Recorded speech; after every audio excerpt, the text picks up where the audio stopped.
So we have two more topics to talk about here that are really important in triple negative. The first one is PARP inhibitors. We all know that olaparib was just approved by the FDA. At San Antonio this year, we had data on BRCA, which is talazoparib. Lee, do you want to talk about that? Yeah, talazoparib was also compared to treatment of physician's choice, and there were several agents. And this was in germline BRCA-mutated patients, either BRCA1 or 2, that were known. And patients had had previous lines of treatment. They had had somewhat less treatment in general, but were eligible if they had prior chemotherapy. And they showed a improvement in progression-free survival, which was significant clinically as well as statistically for talazoparib. What struck me about that is how close it was to the olaparib data. I mean, it was fairly close. Do you agree it was fairly close? Does everybody agree it was kind of From close? a hazard ratio perspective, for sure. It's important to keep in mind that these patients in both trials did not have platinum-resistant disease. Right. And in the BRCA trial, we allowed patients to have received prior platinum in the early stage setting, but you couldn't have progressed on a platinum therapy. And I think that, that's really important because we think that there's cross resistance. The other thing that impressed me about both trials is that the response rates are unbelievable. Like you go from below 30% to over 60%, and they respond, in my clinical practice, they respond within minutes, like a week goes by, their pain is gone. But then they progress right away. That's very frustrating, that you have such incredible responses, but we're not quite doubling the PFS. Yeah, but there's amazing resistant mechanisms, some of which have been defined. They're very fascinating. And the whole story is a really cool scientific story. To normal reversion, PARP trapping. Right. So the next question is, how are you going to use these PARPs then? Assume you're going to have talazoparib, probably talazoparib in the near future. You have olaparib now.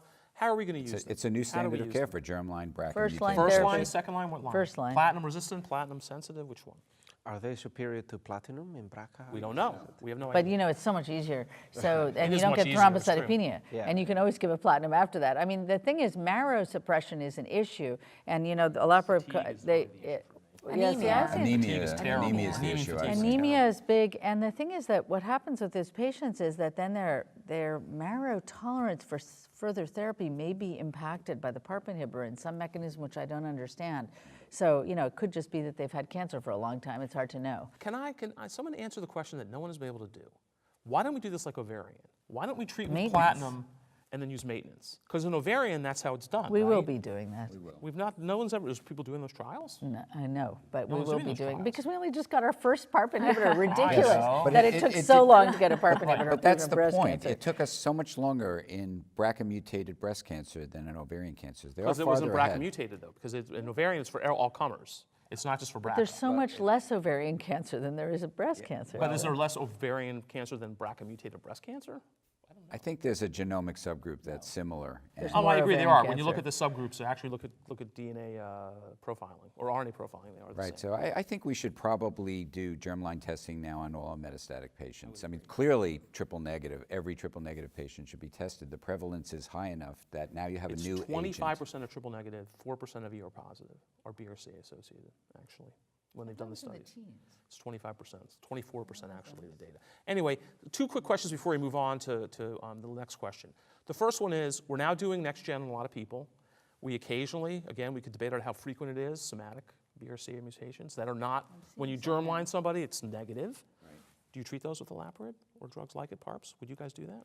Would you do that? I would if it was, yeah. Off study? Because now we're going to be able to get it. Well, I don't know if we're able to get it, but. Yes, you can. No, for BRCA-mutated. For somatic, not for. What you just say in your documentation is they're BRCA-mutated. We're not allowed to say, well, we got to be careful, guys. This is on TV. But anyway, if they ask for more information, the more information, it's somatic. Right, no, fair enough. You're right. If the tumor more information. If the tumor has this deficiency, I think it's okay to treat with olaparib. So if you have a somatic, you'll treat.